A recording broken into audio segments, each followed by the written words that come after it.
Bloomberg Audio Studios. Podcasts, radio, news. Welcome to the Daybreak Asia podcast. I'm Doug Krisner. The appetite for risk assets has improved this morning in the Asia Pacific. A couple of things at work here. First, we are told U.S. officials were holding early talks on whether to allow Nvidia to sell its H200 AI chips to China.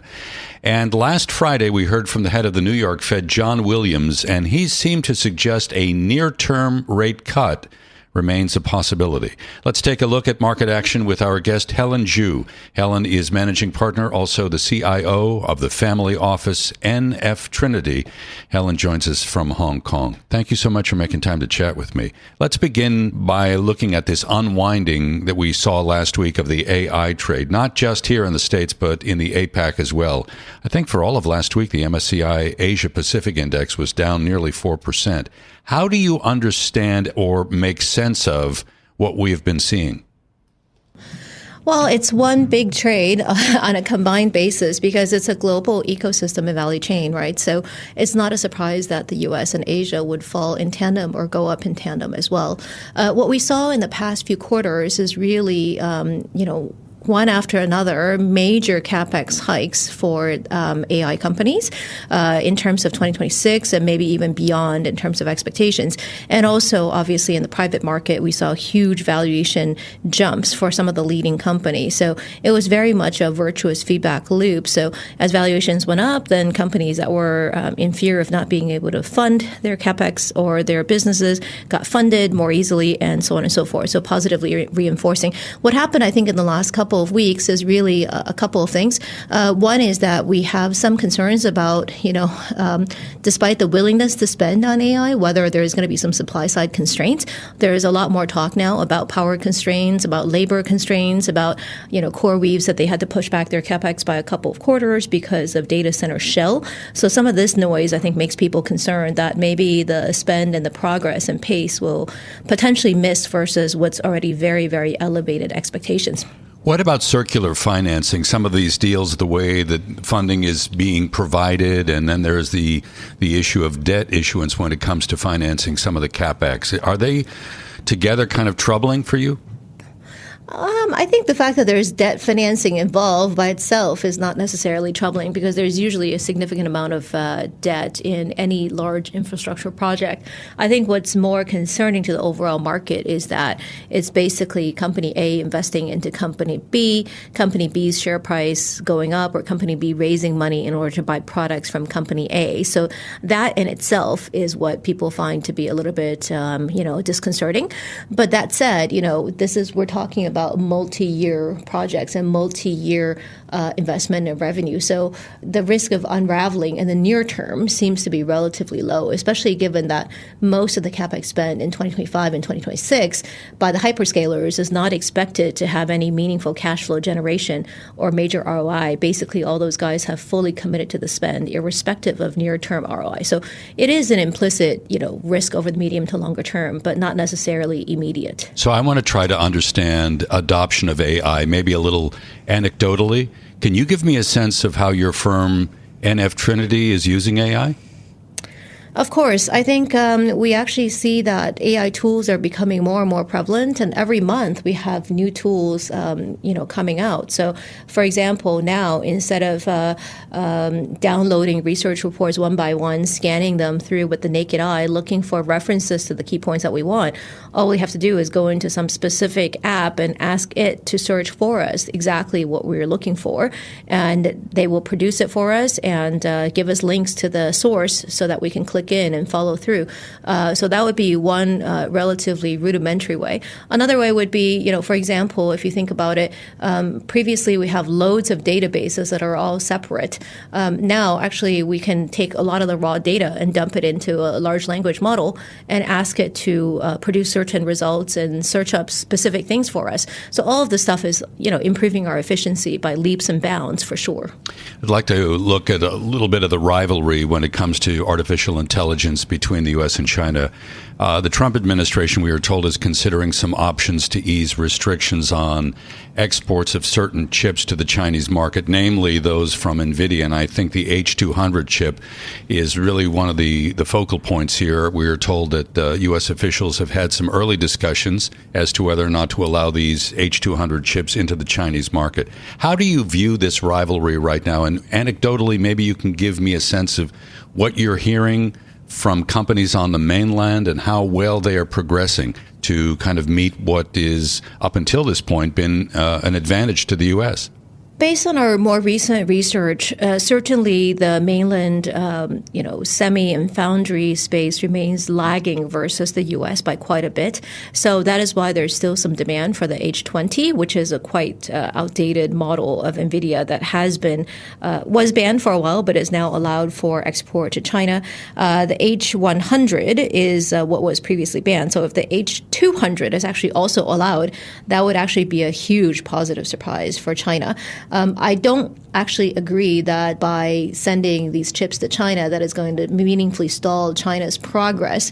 I actually think that China is all into semi irrespective, and it will try its very best to make progress on the most advanced node, whether they have the H200, the H100 or not. But certainly having more chips for training and inference in the near term is going to be very helpful to China AI. Also helpful to Nvidia and the U.S. supply chain, although not necessarily aligned with U.S.'s interests over the medium to longer term.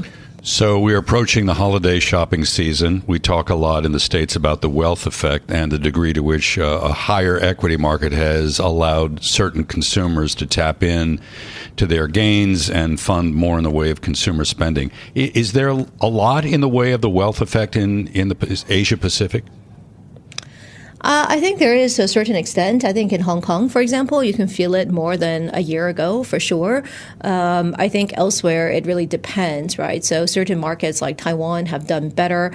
In China, I would say it's more very much the high end has helped a little bit in terms of the stock market rally, although the continuous decline in property prices has certainly offset that to some extent. In the U.S., it's very much a K-shaped consumer, so the high end guys are doing relatively well, but the low end consumer is definitely being squeezed meaningfully by the inflationary pressures of the past couple of years. What about this prevalence of buy the dip, that whole mentality? Is that primarily a retail phenomenon as you understand it? I think the U.S. market has become increasingly retail driven. And so, yes, buy the dip has actually for sure been kind of the key MO in the last 3 to 5 years. I would say that it's some market neutral hedge funds as well as U.S. retail that have been the key price makers in the U.S. market, in the recent period. Are you seeing evidence at all that there is leverage that has been built up in the system that may be a little concerning? Of course, there's leverage in the system. Clearly, there's been a period of very significant quantitative easing post-COVID, as well as fiscal stimulus. The various parts of the credit market have been booming, for example, private credit, et cetera. The massive supply of credit has resulted in very thin credit spreads versus history. And that makes credit probably a little bit less attractive versus some other periods, although the base rate is still relatively high and could actually come off a bit. I think the key thing that one needs to watch out for is really whether there is any major issue that results in a lot of stress on the private credit side, especially given that many private credit funds may have outsized exposures to sectors like software, some of which may have disruption over the medium term from AI-related progress. So that's something to keep a very close eye on. When we talk about the appetite for risk, a lot of people like to focus on the cryptocurrency market, and we've seen a pretty dramatic downdraft in Bitcoin, just to mention one. How do you feel about that as an indicator for the appetite for risk assets?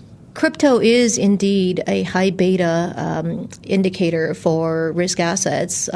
People say that it's for hedging, but I think it's much more for just basically risk on, risk off market beta in essence. So it is an indication, and it's correlated with AI trade unraveling recently, right? So I think we'll continue to see ups and downs in crypto in alignment with overall market and liquidity sentiment.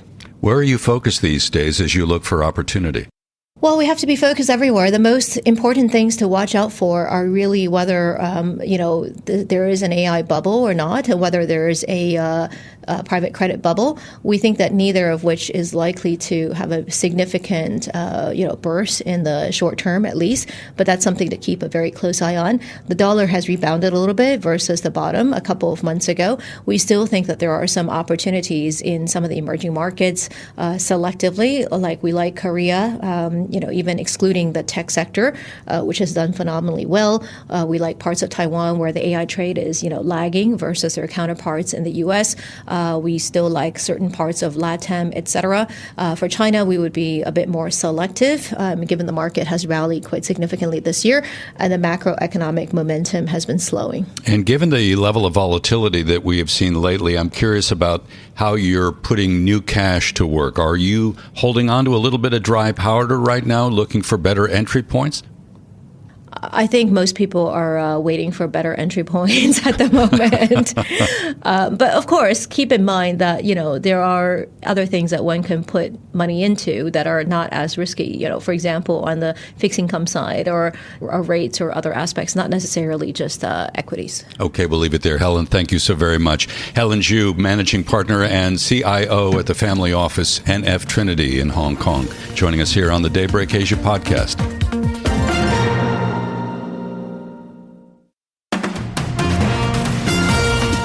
Welcome back to the Daybreak Asia podcast. I'm Doug Krisner. It is a holiday-shortened week. Stateside, markets will be closed Thursday for the Thanksgiving holiday. And the next day, Black Friday, you know well, as the biggest day of the year for retailers. Also in the week ahead, the government will be releasing more of that economic data that had been delayed by the shutdown. So we're looking for September numbers on retail sales along with producer prices and durable goods orders. And then on Wednesday, the Fed will be releasing its Beige book survey. For a closer look at what the week ahead means for markets, I'm joined by Grace Glockner of Scharf Investments. Grace is on the investment team at Scharf. Thank you for making time to chat with me. If we can begin, Grace, by looking at this consumer, I was struck by the erosion in consumer sentiment last week reported by the University of Michigan. What is your sense in terms of how well the American consumer is holding up? Yeah, I think we are facing some near-term headwinds, right? We're going into the holiday season with low consumer sentiment that you touched on. But ultimately, we could see some of that reverse come the beginning of next year. We'll be getting tax rebates for consumers. But ultimately, when you think deeply of what the consumer is looking like right now, we have low-income consumers that have really been in a recession for a number of months.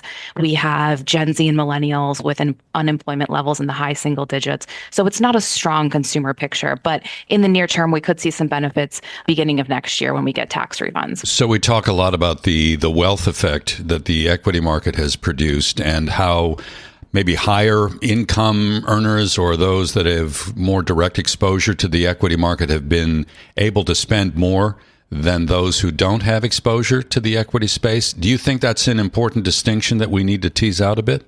Absolutely. The K economy has been a key factor in the markets, and we've seen that with companies like Walmart doing extremely well, able to gain share. This is generally in a market where they would do really well, right? When that lower income consumer is hurting, and even the middle income consumer is not feeling extremely strong. The concern is when you have equity markets behaving in a volatile manner, as we've seen over the past couple of weeks, you start to see that higher income consumer who's been feeling very strongly start to feel a little bit more concerned and have a little more unease.